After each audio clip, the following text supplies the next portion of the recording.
Assalamualaikum warahmatullahi wabarakatuh. Perkenalkan, nama saya Hari Akbar Sugiantoro, dosen Prodi Ilmu Komunikasi Unisa Yogyakarta. Pada video kali ini, saya akan mencoba menyampaikan terkait dengan penjelasan dari mata kuliah yang saya ampuh. Mata kuliah Corporate Social Responsibility, atau yang kedepannya nanti kita akan menyebutnya dengan CSR.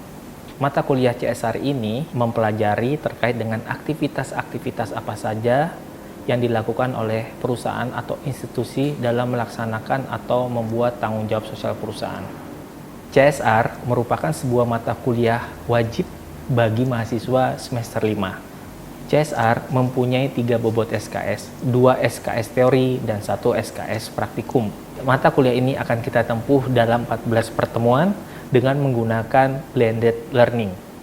Pada mata kuliah CSR ini, kita akan menggunakan metode pembelajaran case study dan team project learning, di mana di studi kasus kita akan melihat kasus-kasus terkini terkait dengan CSR yang ada di dalam negeri dan di luar negeri. Dan team project learning, kita akan membuat laporan akhir tahunan CSR dari perusahaan-perusahaan tersebut. Terkait dengan sistem penilaian yang ada di mata kuliah ini, kita akan menggunakan grading scheme atau grading penilaian dari Unisa Yogyakarta, di mana ada nilai A yang untuk nilai tertinggi dan E untuk nilai terendah. Lalu komponen apa saja yang dinilai?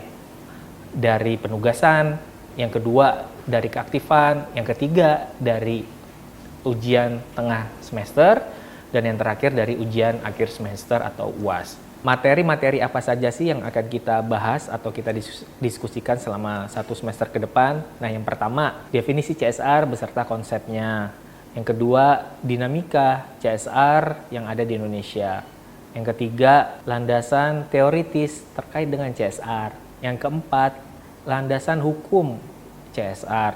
Yang kelima, implementasi CSR yang ada di Indonesia. Yang keenam, CSR 4.0 itu seperti apa sih? Nah, yang terakhir, bagaimana kita melihat kasus-kasus yang ada di Indonesia melalui tugas teman-teman, melalui laporan akhir tahun perusahaan yang akan teman-teman presentasikan. Capaian pembelajaran pada mata kuliah ini, yang pertama, untuk memahami konsep tanggung jawab perusahaan baik secara umum ataupun khusus. Yang kedua, untuk mengetahui konsep tanggung jawab sosial perusahaan di berbagai jenis stakeholders atau pemangku kepentingan. Yang ketiga, mampu memahami konsep corporate citizenship dan corporate governance. Dan yang terakhir, untuk memahami konsep atau dinamika implementasi CSR yang ada di Indonesia baik sekarang hingga mendatang. Nah, demikian video dari saya. Saya harap teman-teman bisa memahami dan mengetahui tujuan dari mata kuliah ini. Selebihnya kita akan berdiskusi di Learning System Management kita, Lensa. Saya akhiri, Assalamualaikum warahmatullahi wabarakatuh. Baik, saya mulai ya. Bismillahirrahmanirrahim. Assalamualaikum warahmatullahi wabarakatuh. Waalaikumsalam warahmatullahi wabarakatuh. Waalaikumsalam warahmatullahi wabarakatuh. Oke, teman-teman, apa kabar? Sehat semua? Baik, Pak. Alhamdulillah. Oke, alhamdulillahirobbilalamin. Oke, teman-teman, saat ini pertemuan kedua mata kuliah Corporate Social Responsibility atau CSR, di mana pertemuan minggu lalu kita sudah membahas terkait dengan RPS dan definisi dari mata kuliah CSR. Nah, sebelum saya mulai materi, apakah teman-teman sudah paham akan kaitannya dengan RPS tentang pembelajaran mata kuliah CSR ini? Sudah paham? Sampun, Pak. Sampun ya, sudah ya.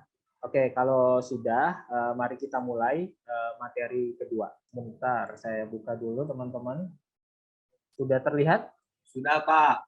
Oke, terima kasih. Oke, teman-teman, di minggu kedua atau di pertemuan kedua kali ini, kita akan membahas terkait dengan pemahaman dasar CSR atau tanggung jawab sosial perusahaan. Nah, CSR itu apa sih, teman-teman? Ada yang pernah tahu nggak sih CSR itu apa? Atau ada yang pernah dengar CSR itu tuh apa sih? CSR itu apa sih? Nah, apa kira-kira? Kurang lebih yang berurusan sama luar perusahaan, Pak. Oke, urusan luar perusahaan. Oke, apakah tanggung jawab sosial perusahaan atau CSR itu hanya urusannya dengan luar perusahaan. Nah, itu nanti akan kita jawab. Oke, bagus nih, Daus ya. Ya, Pak. Oke. Nah, yang lain. Perusahaan yang memberikan dampak atau kerjasama atau memiliki berbagai tanggung jawab terhadap stakeholder-nya. Oke. Yang saya pahami dari Dila, ada kata kerjasama, ada kata tanggung jawab, stakeholder. Oke. Yang lain. Satu lagi deh, baru kita lanjut ke definisi. Apa sih CSR itu sebenarnya? Jackie, Pak. Oke, Jackie, silakan Jack. Wah, ini yang ditunggu-tunggu nih, primadona. Menurut saya CSR itu pendekatan bisnis dengan memberikan kontribusi, Pak. Oke, jadi pendekatan bisnis dari perusahaan yang terkait dengan apa? Dengan memberikan kontribusi, Pak. Oke, dengan memberikan kontribusi kepada siapa? Lingkungan sekitar, Pak. Oke, ke lingkungan sekitar. Oke, sudah ada 3 penjawab kita. Semuanya benar semua. Semuanya benar, ada kaitannya dengan CSR itu sendiri. Tapi apa sih yang benar-benar terjadi dengan CSR? Oke, kita bahas. Oke, ini ada beberapa pendapat ahli ya. Yang pertama dari Johnson & Johnson. Tahu nggak Johnson & Johnson siapa?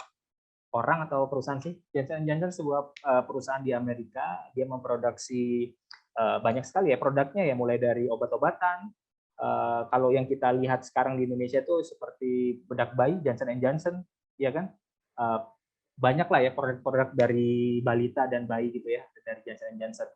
Nah, menurut Johnson & Johnson, corporate responsibility is about how company manage their business process to produce on overall positive impact on society. Nah, artinya apa sih? Nah, artinya bagaimana perusahaan tersebut itu dapat memberikan impact atau dampak positif bagi masyarakat. Society di sini disebutnya masyarakat, gitu ya. Itu menurut Johnson & Johnson. Jadi bagaimana sih perusahaan itu dapat berkontribusi? Ya, tadi itu tuh kalau kata si Jackie tuh, dapat memberi kontribusi kepada masyarakat yang ada di sekitarnya. Itu menurut Johnson & Johnson. Nah, lalu menurut Ghana, CSR is about capacity building for sustainable livelihoods, its respect cultural difference, and find the business opportunity in building the skill of employee, the community, and the government. CSR is about business giving back to society. Nah, di sini tadi menjawab pertanyaannya atau pernyataan si Daus. Kalau menurut Daus, CSR itu terkait dengan program keluar, ke eksternal. Nah, tapi menurut Ghana ini enggak. Oke, menurut si Ghana ini enggak. Menurut Ghana, bagaimana sih perusahaan tersebut dapat memberikan kesempatan atau kehidupan yang lebih layak bagi masyarakat yang di luar, tapi juga bagi pekerja, bagi komunitas, dan bagi pemerintah. Seperti itu ya.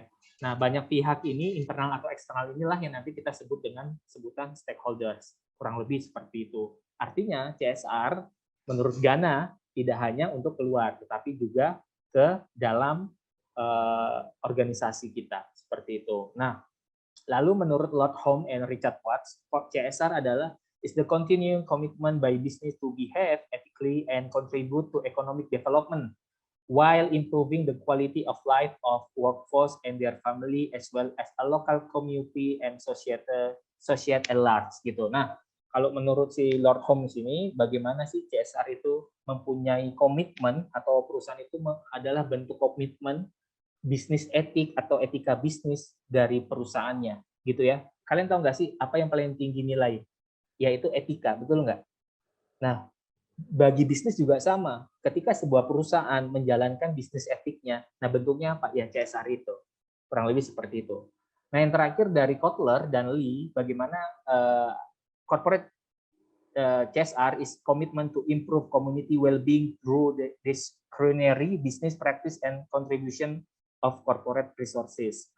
Nah, bagaimana sih CSR itu memberikan komitmen bagi bisnis ya untuk memberikan, jadi gini, bagaimana perusahaan tersebut itu memanfaatkan resource-nya untuk menjadikan sekitarnya itu bisa menjadi lebih baik, kurang lebih seperti itu menurut Kotler dan Lee. Kalau kita melihat terkait dengan definisi CSR tadi, kita akan menemukan beberapa keyword atau kata kunci. Yang pertama tadi ada mitra atau stakeholders, ada berkelanjutan, gitu ya.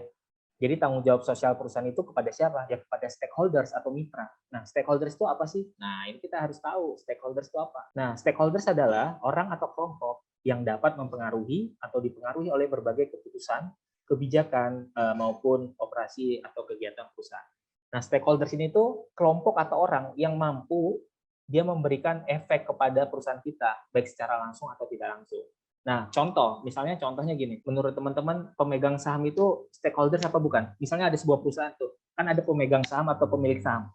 Nah, kira-kira pemegang saham atau pemilik saham itu bagian stakeholders atau bukan? Iya, Pak. Oke, iya ya. Iya, dia kebagian dari. Kenapa dia bagian stakeholders atau disebut dengan stakeholders? Karena dia juga berkontribusi dalam perusahaan, Pak. Apa kontribusinya pemegang saham? Mendanai perusahaan, Pak. Konkret itu dia pemegang saham itu atau investment tadi, memberikan investasi tadi itu adalah pemilik modal di mana dia sangat berkontribusi gitu ya untuk pengembangan dari perusahaan tersebut. Nah, lalu ketika dia sudah berinvestasi, dia punya harapan nggak sih kira-kira? Stakeholders ini punya harapan nggak? Perusahaannya ini, Pak, keuntungan dari perusahaan, Pak. Oke, yes, konkret. Ya keuntungan dari perusahaannya berlipat ganda. Artinya dia akan mendapatkan ROI, return on investment yang tinggi dari perusahaan. Dia akan mendapatkan keuntungan-keuntungan yang banyak karena dia sudah menginvestasikan dananya ke perusahaan tersebut. Wajar dia punya harapan. Nah, apakah itu mempengaruhi perusahaan? Ya jelas, semakin besar dia menginvestasikan, perusahaan tersebut akan semakin besar juga produksinya. Begitu juga kebalikannya, ketika pemegang saham itu menarik sahamnya atau dananya dari perusahaan kita, perusahaan tersebut bisa jungkir balik akhirnya. Gitu ya, itu yang disebut dengan stakeholder, salah satu stakeholder. Terus kita lihat lagi contoh yang lain apa. Nah, konsumen itu stakeholder juga teman-teman. Betul nggak? Konsumen itu stakeholder, jelas ya, konsumen itu stakeholders. Kalau kita contoh di Unisa, di kampus kita, teman-teman ini stakeholders atau bukan? Mahasiswa stakeholders atau bukan? Jelas, mahasiswa itu stakeholders ya. Kenapa? Ya jelas, karena teman-teman bagian penting dari kampus ini. Teman-teman punya harapan apa ya? Harapan dapat pembelajaran yang baik, dapat belajar yang nantinya dapat menjadi bekal teman-teman ketika lulus nanti, bisa lulus tepat waktu, berkualitas, punya networking yang luas, gitu kan nanti harapannya ke kampus kita. Nah, itu teman-teman menjadi stakeholders. Nah, konsumen juga sama. Dia mengharapkan apa? Mengharapkan produk. Ketika dia beli, dia pasti mengharapkan sesuatu, bahwasannya produk tersebut itu berkualitas, harganya terjangkau, gitu ya. Nah, pemasok mengharapkan harga kompetitif, ini jelas. Yang lain apa? Pemerintah. Menurut teman-teman, pemerintah itu bagian dari stakeholders atau bukan? Iya, Pak. Kenapa? Kayak misal ada pembangunan gitu termasuk nggak, Pak? Misal di daerah ada bangun apa gitu. Oke. Yang dimaksud dengan bangun itu apa? Perizinan. Oke, konkret perizinan. Nah, kalau kita kaitkan dengan Unisa, ini misalnya contoh Unisa ya. Tadi di Universitas Aisyah ada stakeholders tuh, ada stakeholders yang mahasiswa, ada pemegang saham atau BPH misalnya, atau perserikatan kita yang punya kampus ini. Lalu ada kami dosen, gitu ya. Nah, menurut teman-teman, kira-kira nih, lalu ada pemerintah juga, kira-kira stakeholders ini mana sih yang paling benar-benar memberikan dampak langsung bagi kampus atau Unisa? Ayo, siapakah stakeholders atau pemangku kepentingan yang primer atau yang paling berpengaruh tadi bagi Unisa? Kaliankah sebagai mahasiswa, sayakah sebagai dosen? Persyarikatan Muhammadiyah Aisyah kah? Pemerintah kah? Siapa? Pengelola, Pak. Pengelolanya, Pak. Kenapa pengelola? Ya karena tanpa ada yang mengelola ya kampusnya nggak bakal berkembang, Pak. Tapi kalau nggak ada, oke, kamu bilang pengelola. Misalnya pengelolanya nggak ada, ngambek nih, mereka nggak mau kerja. Pertanyaannya, apakah kuliahnya masih tetap jalan? Tidak, Pak. Tuh, kenapa tidak? Kuliahnya masih jalan apa enggak? Masih. Nggak mau harus jalan, Pak. Lah masih dong, karena masih ada dosen, Iya. masih ada mahasiswa. Ya boleh dong kuliah tetap jalan, walaupun pengelolanya nggak kerja gitu. Mungkin terhambat, tapi tetap jalan kan? Artinya pengelola bukan menjadi stakeholders atau pemangku kepentingan yang utama atau yang primer. Nah, lalu siapa kira-kira? Ayo, siapa kira-kira? Yang Mahasiswa, Pak. Mahasiswa, Pak. Mahasiswa. Oke, mahasiswa. Anggap aja mahasiswa marah berdemo, tapi kampusnya masih ada nggak kira-kira? Masih. Masih. Artinya bukan. Warga sekitar, Pak. Warga sekitar, Masyarakat, Pak. warga sekitar, masyarakat sekitar marah buat blokade. Ya udah, paling berapa hari setelah itu bisa, kampusnya masih tetap bisa berjalan. Lalu Kampus sendiri. Lalu Pemerintah, siapa? Pak. Pemerintah. Kenapa pemerintah? Nah, izinnya ada dari pemerintah. Konkret, itu dia pemerintah. Kalau nggak ada pemerintah, misalnya gini, pemerintah mencabut legitimasi izin pengajaran yang ada di Unisa, selesai Unisa. Unisa tidak bisa berjalan sebagai perguruan tinggi lagi.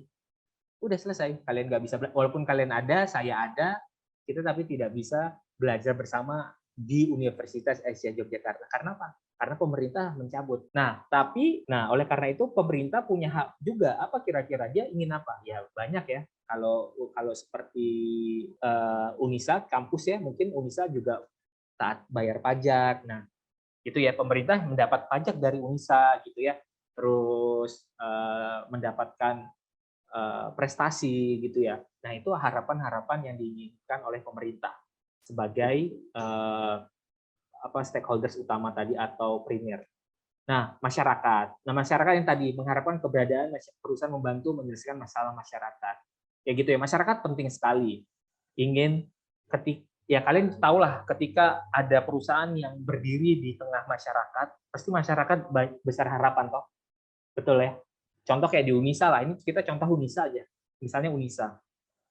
Ada Unisa nih, masyarakat sekitar berharap nggak sih sama Unisa? Kira-kira? Berharap. Berharap, Pak. Berharap apa dia? Bisa bangun kosan. Oke. Terus apa lagi yang diharap? Warung makan. Oke. Taraf ekonominya meningkat. Lalu dia berharap anaknya bisa disekolahkan nanti di Unisa. Dia berharap jalan di belakang Unisa itu halus. Dia berharap banyak lah, pokoknya dia berharap. Dia berharap adiknya bisa kerja di Unisa. Dia berharap, pokoknya banyak berharap lah. Berharap beasiswa. Nah, harapan-harapan itu harus didengarkan oleh kita sebagai public relation. Gitu ya. Itu stakeholders tadi ya. Jadi stakeholders adalah orang atau kelompok yang dapat mempengaruhi oleh berbagai keputusan, kebijakan maupun operasi kegiatan perusahaan. Kurang lebih seperti itu. Itu yang disebut dengan stakeholders atau pemangku kepentingan. Nah, apa sih yang sebenarnya dilakukan oleh sebuah perusahaan? Nah, perusahaan itu ngapain aja sih? Nah, perusahaan itu ada yang pertama namanya tanggung jawab ekonomi. Yang kedua, tanggung jawab legal. Yang ketiga, tanggung jawab etika. Dan yang terakhir, tanggung jawab kewargaan. Nah, kita bahas satu-satu nih. Yang pertama, tanggung jawab ekonomi. Butuh nggak sih perusahaan itu melakukan tanggung jawab ekonomi atau aktivitas ekonomi? Butuh nggak perusahaan? Butuh. Kenapa? Karena tanggung jawab yang dilakukan perusahaan itu akan mendapatkan profit biar bisa memberikan gaji. Oke, konkret. Perusahaan butuh uang untuk menggaji, poinnya itu. Jadi dia butuh aktivitas ekonomi. Dia punya tanggung jawab ekonomi untuk memberi nafkah ke karyawannya, ke dosen misalnya Pak Unisa tadi gitu ya, ke OB-nya, ke direkturnya tadi pemegang saham. Itu tanggung jawab ekonomi. Ke investment tadi, ke para pemilik saham tadi, dia punya tanggung jawab itu. Nah, yang kedua tanggung jawab legal. Nah, tanggung jawab legal tadi contohnya apa? Tadi pemerintah.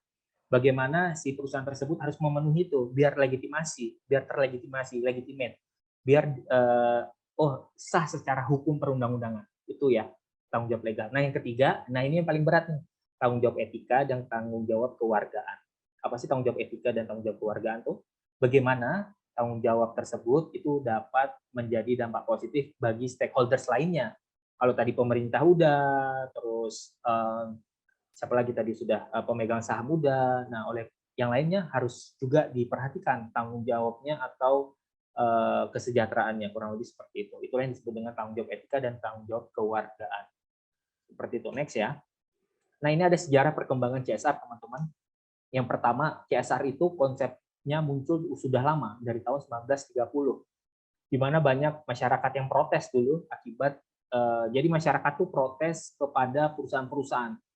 Tahun 1930, perusahaan-perusahaan itu didominasi perusahaan sumber daya alam. Contohnya perusahaan-perusahaan tambang, perusahaan minyak, terus konstruksi gitu ya.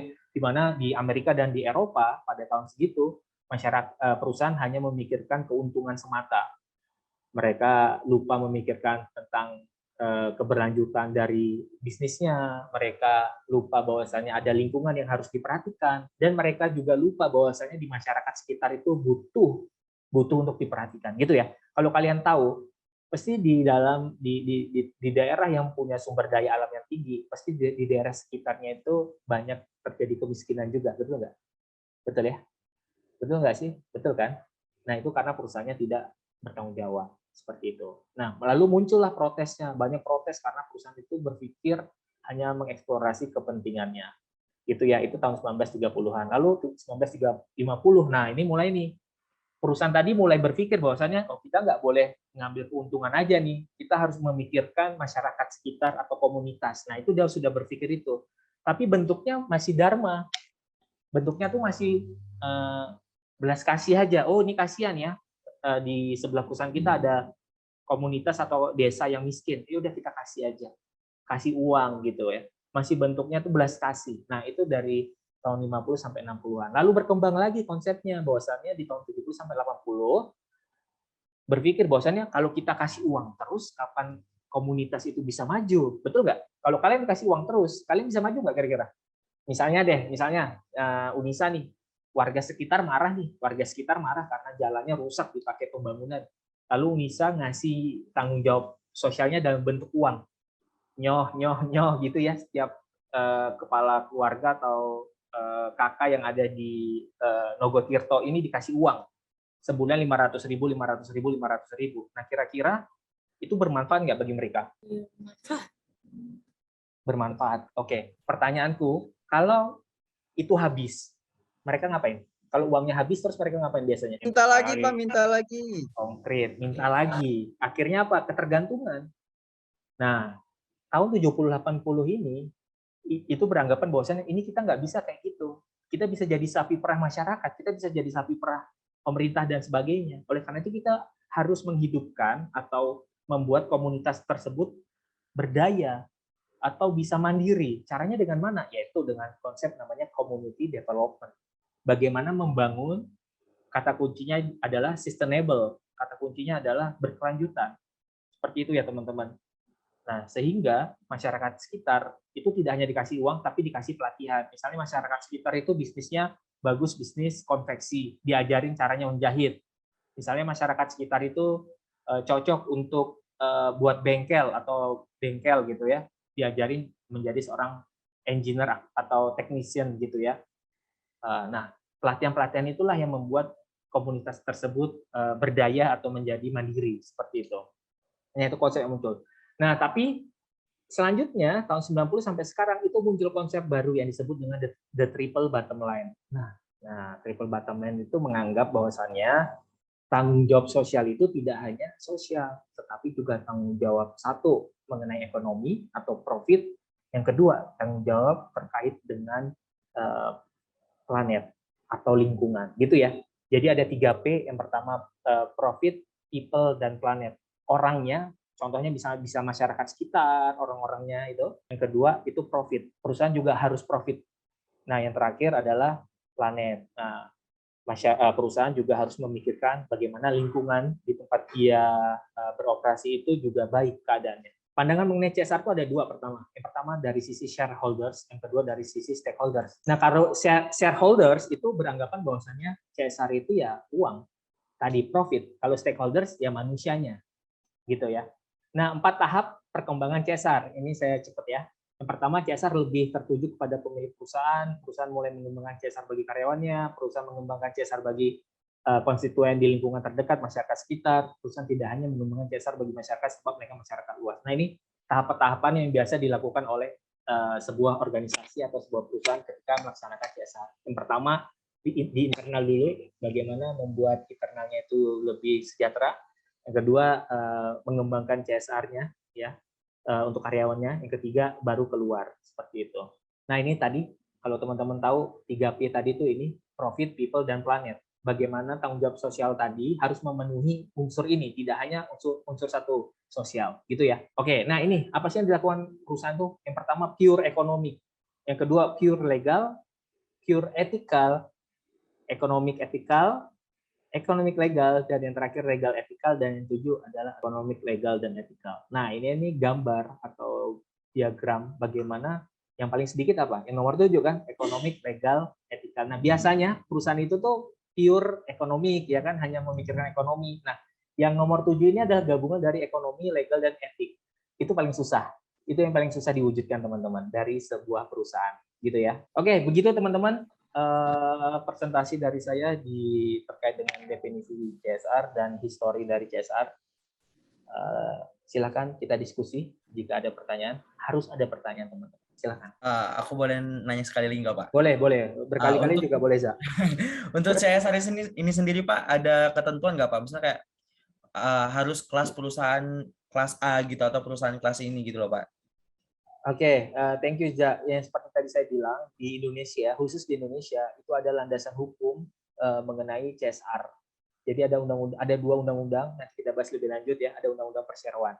Nah, di undang-undang perseroan itu ada membahas bagaimana atau klasifikasi perusahaan yang wajib menjalankan program CSR. Salah satunya adalah perusahaan yang mengambil resources yang ada di Indonesia. Contohnya misalnya mengambil sumber mata air di Indonesia, misalnya kayak Aqua, Le Minerale gitu ya, itu wajib CSR.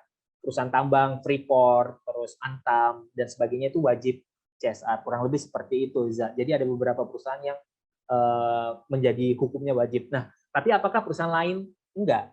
Perusahaan juga, banyak perusahaan tuh yang menjalankan, tetap juga menjalankan. Kenapa? Karena CSR itu, manfaat dari CSR itu sangat banyak bagi perusahaan. Yang pertama apa sih manfaat dari CSR? Yang pertama adalah dia akan mendapatkan namanya license to formal menjadi license to social. Apa itu license to social? Dia akan mendapatkan izin dari warga sekitar. Dia akan mendapatkan dukungan dari warga sekitar kepada perusahaannya ini. Oh, ini perusahaan bagus nih. Kita dukung, kita jaga yuk. Kayak gitu. Nah, beda perkara dengan perusahaan-perusahaan yang tidak mau mendengarkan, tidak pernah melakukan CSR di perusahaan-perusahaan. Itu akan dimusuhi. Kayak gitu ya. Pak, mau tanya dikit. Oke. Pak. Banyak kan, boleh. Unisa itu kan lagi bangun masjid ya itu ya, Pak? Oke, benar bangun masjid. Nah, dan kemarin kan ada banjir juga di sebelahnya kan, Pak? Oke. Itu gimana CSR dari pihak kampus itu, Pak? Oke. Teman-teman, pertanyaan yang sangat bagus sekali dengan kasus ya gitu ya, dengan studi kasus yang ada di kita sendiri. Di mana kalau teman-teman yang belum ke Jogja, yang belum sempat ke Jogja dan belum sempat mampir ke Unisa, untuk informasi, Unisa sedang membangun masjid yang insya Allah megah 7 lantai ya teman-teman. Memang besar banget lahan yang dipakai gitu, yang menyebabkan memang adanya perubahan dari bentuk tanah yang ada di sekitar gitu ya. Itu memang menjadi bagian atau dampak dari pembangunan itu. Nah, lalu apa sih tanggung jawab kita kepada masyarakat sekitar yang ada? Itu sudah dipetakan sejak awal. Jadi dari analisis dampak lingkungannya sudah dipetakan oleh teman-teman di Unisa dan developer yang membangun masjid. Contohnya kayak banjir kemarin itu sudah diselesaikan dengan cara sangat cepat sekali waktu itu. Salah satunya gini, sebenarnya sebelum banjir tuh adanya pengaduan bahwasannya air di sekitar itu udah mulai keruh gitu ya, air sumur di tetangga-tetangga itu udah mulai keruh. Nah, bentuk salah satu dari respon cepat di Unisa adalah dengan menyalurkan air bersih dari proyek itu ke rumah-rumah warga, itu salah satunya. Yang kedua, kemarin langsung diperbaiki, yang itu sebenarnya banjir bukan karena hujan loh teman-teman, banjir itu dikarenakan adanya pipa yang bocor, tapi sebenarnya pun itu bukan pipanya dari proyek kita, bukan dari proyeknya Unisa, tapi dari warga, tapi itu tetap dibantu oleh Unisa kayak gitu. Tapi yang pasti ada identifikasi dan analisis dampak lingkungan bagi masyarakat sekitar, dan itu sudah dari awal dari sosialisasi akan dibangun itu mereka sudah tahu akan mendapatkan apa saja gitu, Lintang. Oke, semoga menjawab ya Lintang ya. Ya, Pak. Oke, terima kasih teman-teman atas pertemuannya pada hari ini. Mohon maaf ya kalau ada salah-salah kata. Sangat seru sekali diskusi pada hari ini. Oh ya teman-teman, saya lupa menyampaikan, lupa. Kuliah ini akan saya upload ya. Saya akan upload juga di Lensa Learning System Management-nya Unisa. Jadi nanti teman-teman bisa melihat rekaman ini di Lensa. Gitu ya teman-teman. Oke, saya akhiri. Assalamualaikum warahmatullahi wabarakatuh. Waalaikumsalam. wabarakatuh. Terima kasih Pak. Makasih Pak. Terima kasih, Pak.